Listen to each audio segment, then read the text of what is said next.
is raining, is pouring, the old man is snoring. He went to the bed, he bumped the head, couldn't wake up in the morning. Hello, everybody. Happy Wednesday. Happy hump day. I hope you guys are doing great. Thank you for tuning in. Welcome, welcome. Um, it's raining outside, is pouring outside. I don't hear any old men snoring, so that's always a plus. Um, I don't know about your thoughts on snoring, but snoring can be a very annoying thing to have to put up with, to have to deal with. It's not the most pleasant. Um, yeah, um, yeah, um, it's raining here, and I'm curious to know what some of you guys like to do on rainy days and stuff like that. Um, I know one of the common things that people uh, people like to kind of stay in and get comfy and you turn on a movie, um, stuff like that. Some people like to dance in the rain. Um, I um I can't I can't necessarily do that. Not today. Um, not not anytime in the near future. Um, I'm still out here, you know, making up for my 20s. So I'm still out here working every day. Um,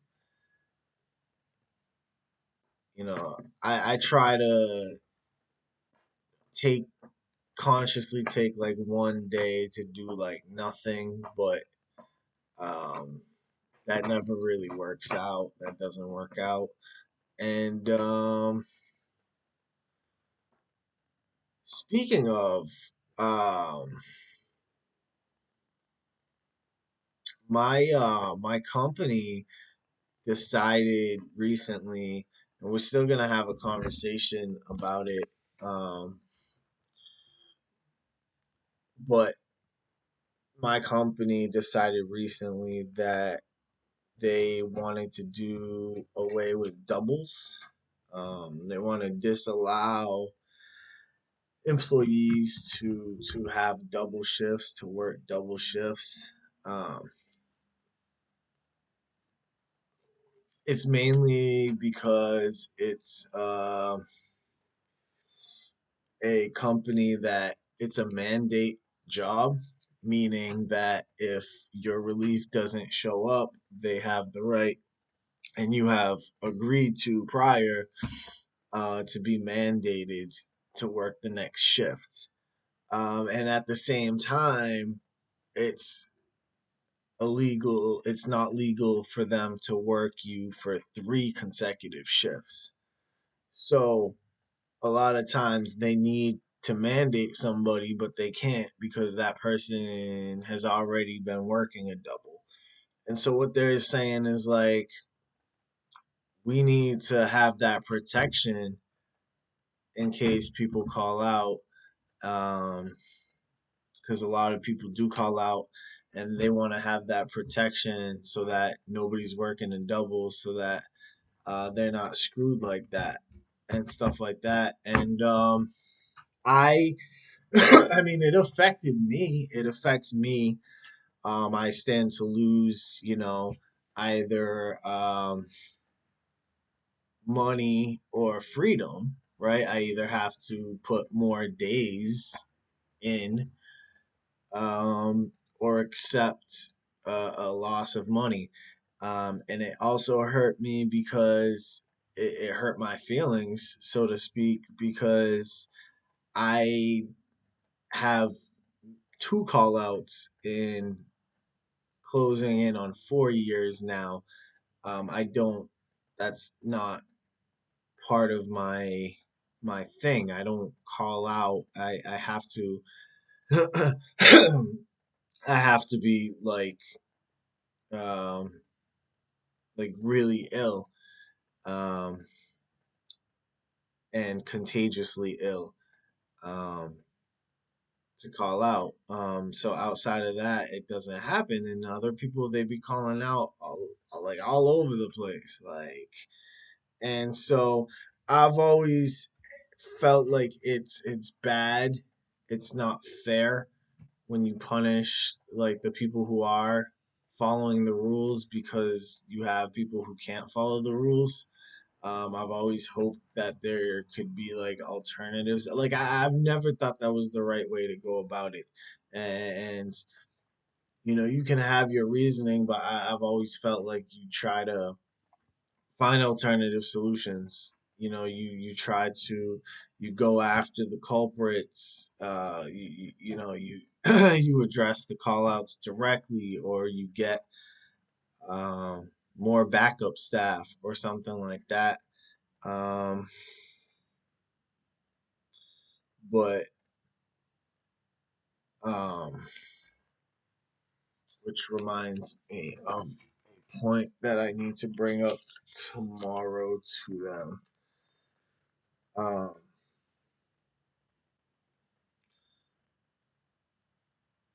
but I mean, I'm gonna ask off the bat,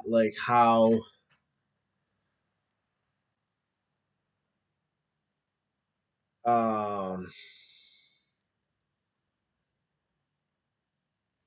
how convinced they are um to doing this, like how sold they are on doing this. They said they've been thinking and talking about it for a while, and I'm the only one that it would affect on the whole staff.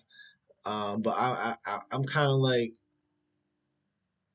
trying to advocate for like not just myself, but like future employees, but like just the morale of of of the place. It's just a bad look. It's to me, it's a really bad look when you disallow voluntary doubles.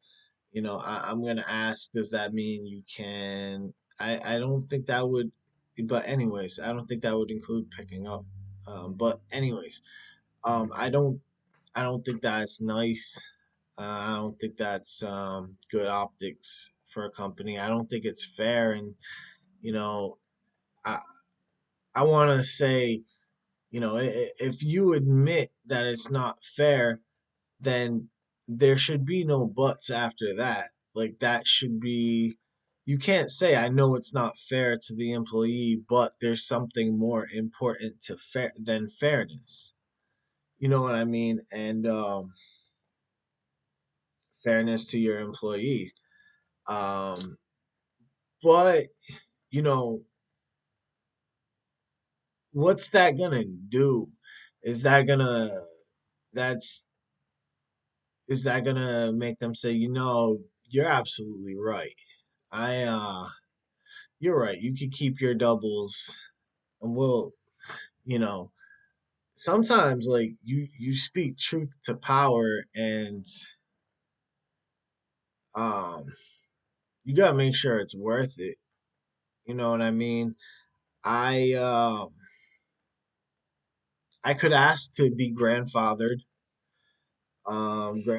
in,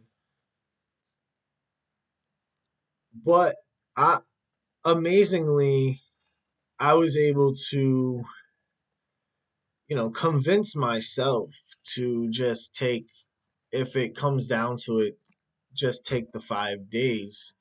Um, if they can switch things around a little bit, I convinced myself take the extra days. Um,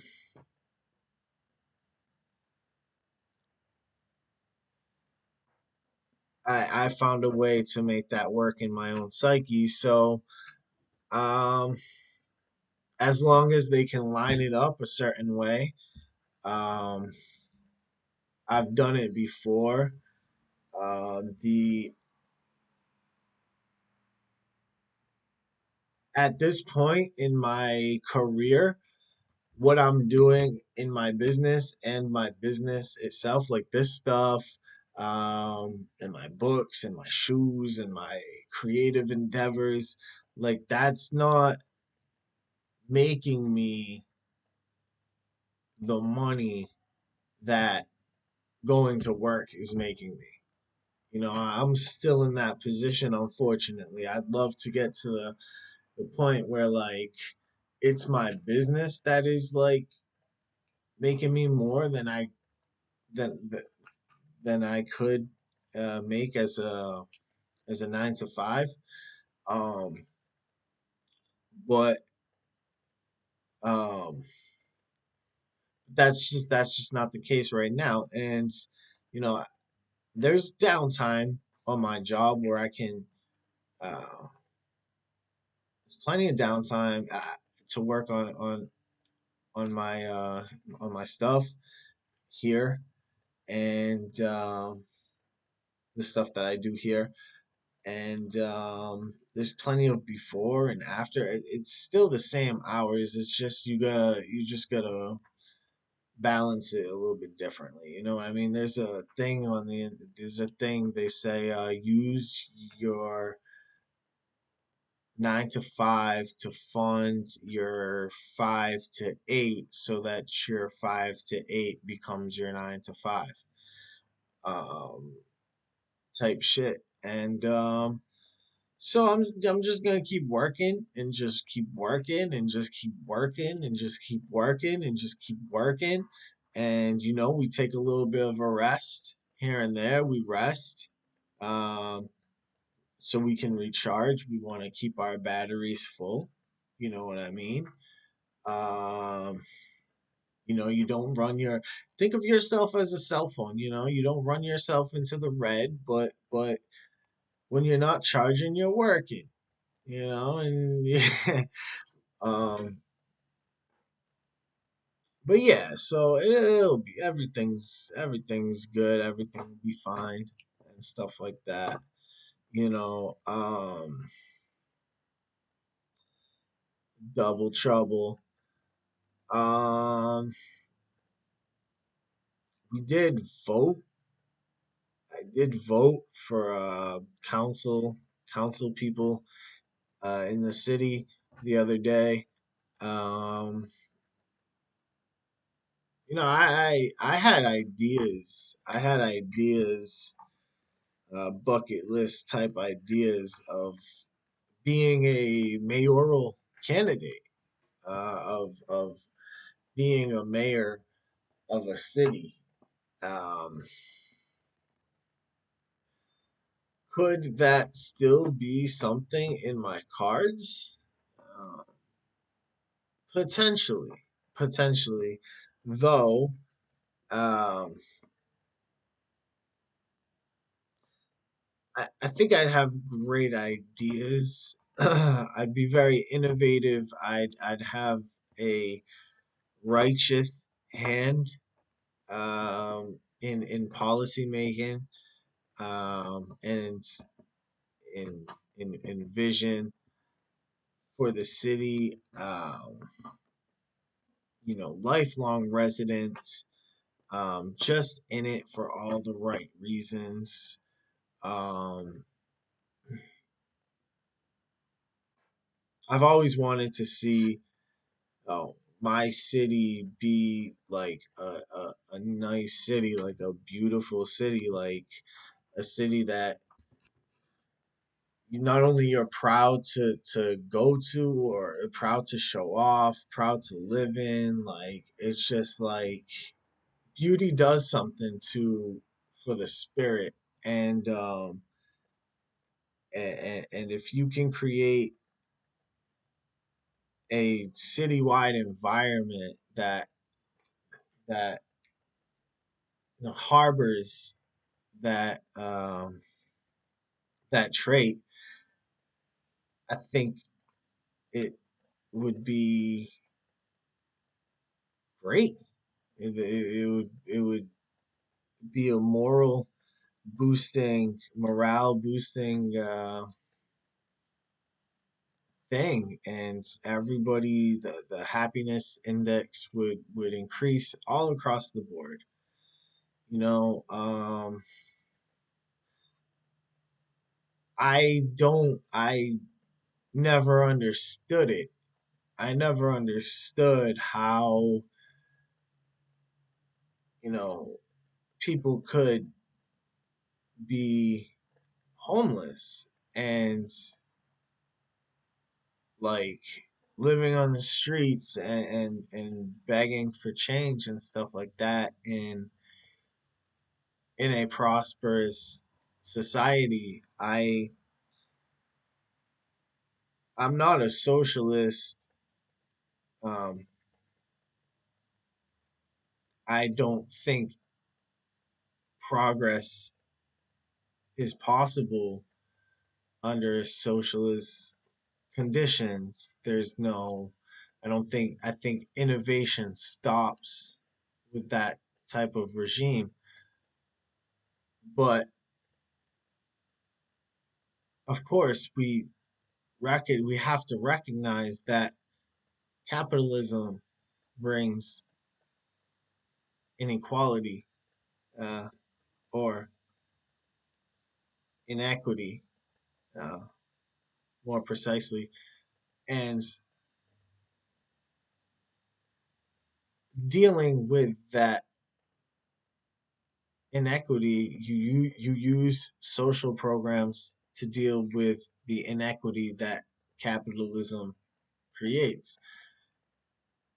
But there should be enough. Like, we should have plenty. Like, we should have, with the taxpayers' money that we get, should be plenty of money to make everybody in the city happy and healthy and everything look nice and beautiful.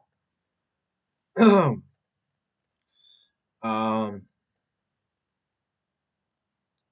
you take a mill, for example, our city, uh, the amount of factories in our city, um, the amount of churches in our city, the amount of abandoned buildings in our city, you could house you could house the whole population of the city in uh, a strategic half a dozen to a dozen uh, purchases throughout the city, um, of large buildings, of large, like, different mills.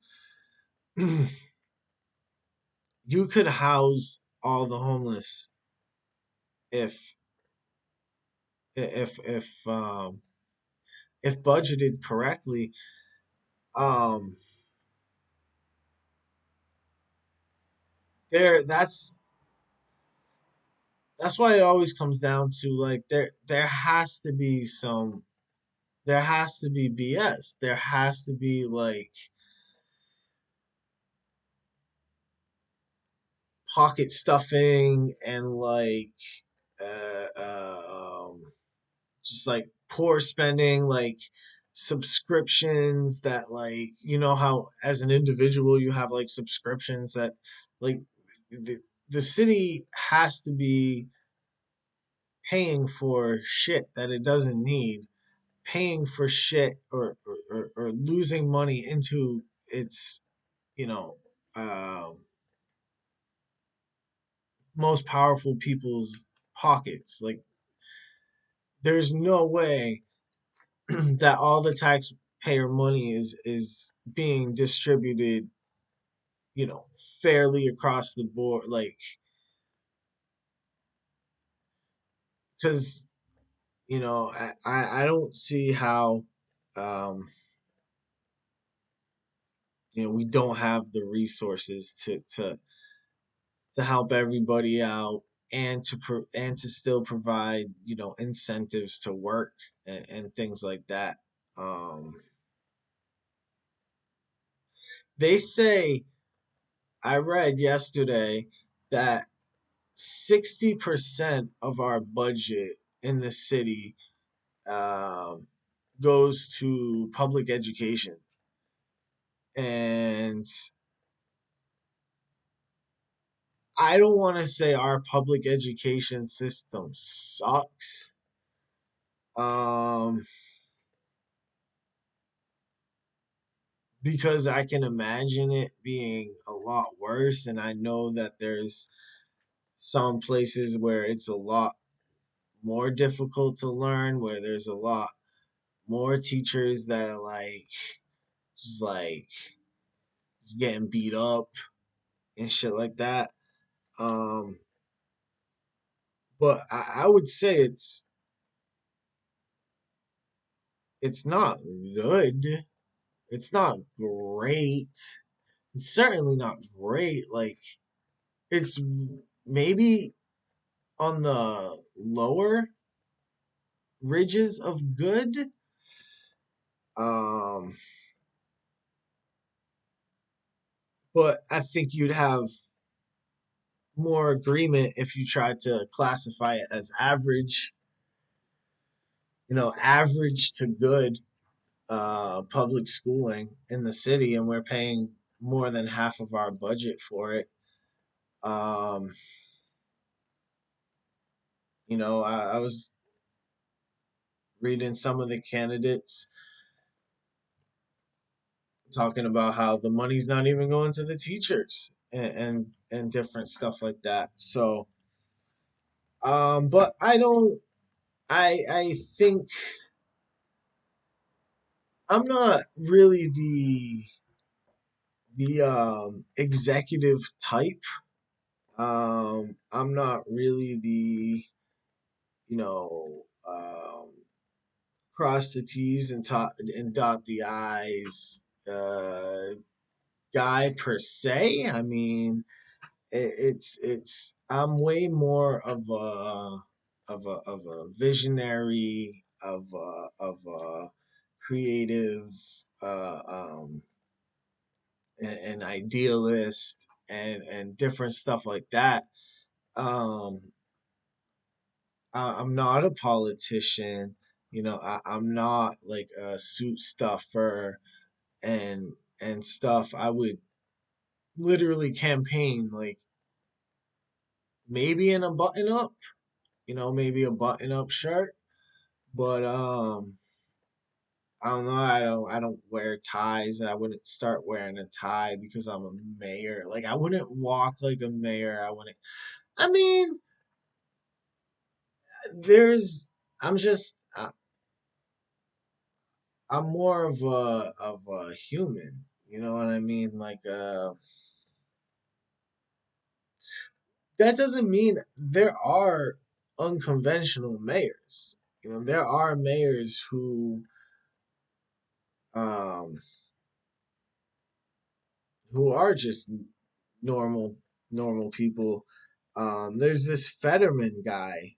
Um, he's with the Republicans. He's he just wears like regular clothes and stuff like that. I don't know if he's like a mayor or a governor, um, or what have you. But um, if not, I can give back to the city. Um, I have plans on you know, opening up an organization if I ever get, you know, blessed enough. Someday I want to open up an organization that's strictly like its job is to just like help. Like all it does is just like help people to like resources, help people to meals, like help people to housing. It just like helps people and stuff like that. Like that would be great. Um, I'm working it. I'm working it one day at a time. You know what I'm saying? I think um, certain people don't shouldn't have wealth, and I think other people, um,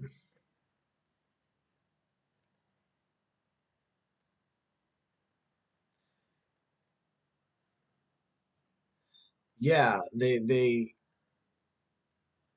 I don't know. Philanthropy has always kind of always been something that I want to be able to indulge in a meaningful way and stuff like that.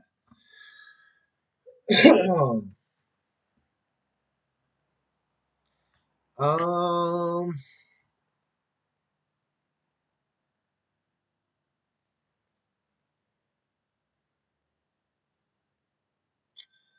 So um. I don't know why they I don't know why they do modern plumbing the way that they do. Um. I mean, I guess they do it for convenience. Um, rather, they do it for aesthetic. Um, the pipes, they have different shapes, and they're like L shaped, and they go down, and sometimes they go back up, and they go across, and people wonder like how they get clogged. And it's like I'm looking at the sink the other day, and it's like, okay, so the water goes down, and then it goes down, and then immediately has to come back up to go sideways. I'm like, yeah, no shit, it's gonna get clogged. Like, what the fudge? Um, they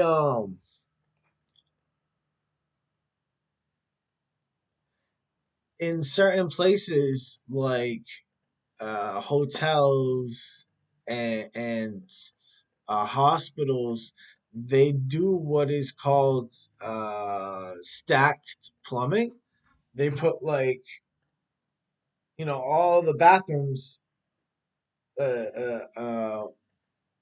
on top of one another, and so like the pipes they go straight down, and then this way gravity helps. I cannot believe they install pipes nowadays that g- use gravity against themselves. This is this is absurd to me. This is absolutely one of those things that you find out about and you get mad and like and because it always angers me when like our species at this point in our evolution does something so stupid when they have millions of days and hours and instances, like the amount of data that we have on plumbing,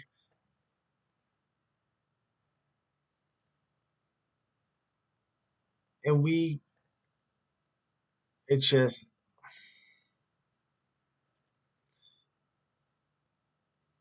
yeah, I don't know, man. some things some things in this world,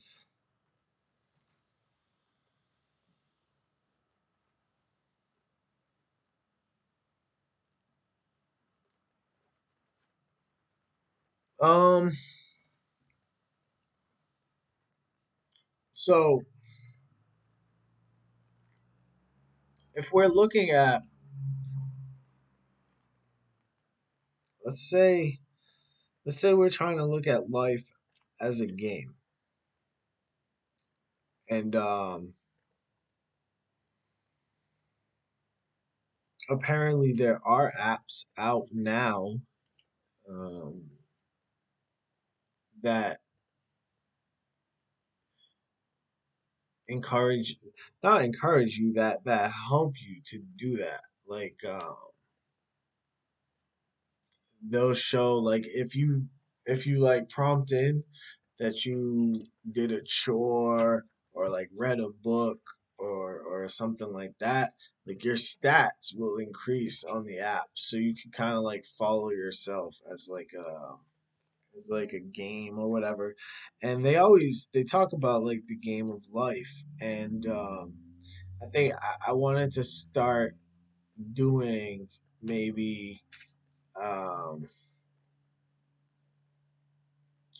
or it could be a one off. You know, I thought of one way that life is analogous to a game in so far as like you can create a scoreboard, right? And on one side you can have you know, fixed expenses, and then this is monthly, right? Um, and then you could do, and here I'll show you what I'm working on here. Um, right, so you can do fixed expenses, and then you could do monthly income, right? And someday I'll get to the point where like I could just like draw this shit on the screen. If any of you guys, because what I do is like I just record it from my laptop, like just like from the laptop screen. So if any of you guys know like any way that I could, the best way I should say, if you guys know like the best way or any way that I could you know, start to get like presentations, like different things to show like on my video and stuff like that, where I could just kind of like write on the screen the numbers or whatever. Um, but so you're gonna do on one side, this is you're gonna do fixed expenses and then versus monthly income, right? And this is one scoreboard. And then on the other side, you're gonna do debt versus assets, and that's your other scoreboard. The cool thing about this game, the cool thing about this game is you have a chance to not only score yourself, right? You gain um, more points by gaining more asset value, right? So I have, for example, you have $100 in Captain Crunch stock, and so your asset under asset you'll put 100, um, and so you can grow that. Um, you can score on offense, grow that number. You can, you know, play D, stop the expenses from increasing or stop the debt from increasing by not adding more debt, right? So you can prevent the other team from scoring, so to speak. Um, And the cool thing is, like, you can take away their points too, right? So there's a scoreboard, and you can not only add points to your team, which is yourself in your checking account, which you can take points away from the other team, which is the debt. And so I think that's a pretty cool visual if you want to use that, you know. Um, let's see. Do Is there anything else on the agenda? Let me just see.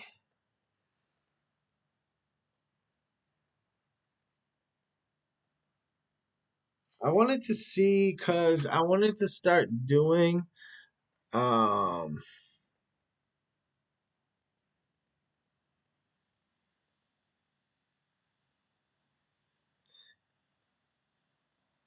I wanted to start doing a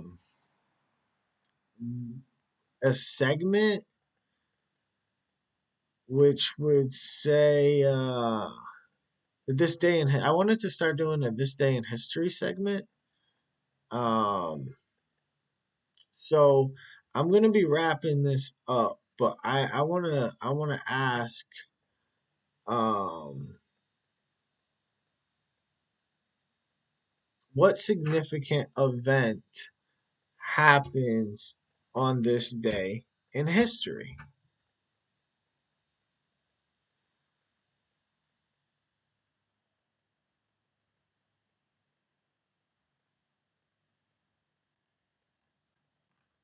What's the date today? October 8th. So, anything off the top of your head? Think about off the top of your head. See if you can get it right. Okay. October 8th. Okay. Okay. Um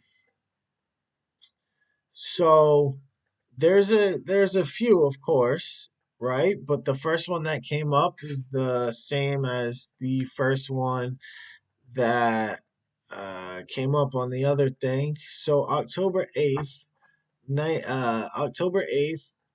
1871, the Great Chicago Fire begins in the evening, burning into October 9th and destroying much of the city.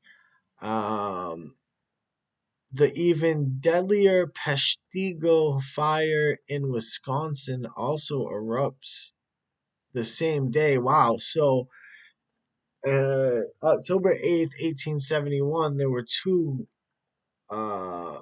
extremely deadly fires that uh, wiped out the city. How many casualties? Well, I don't know if they're called casualties. I think casualties is like a war term.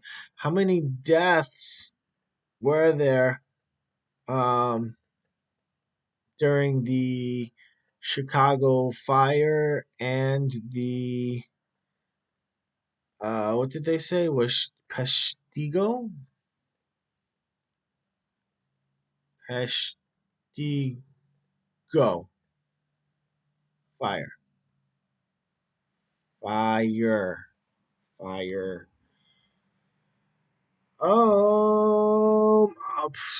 Wow, wow, wow.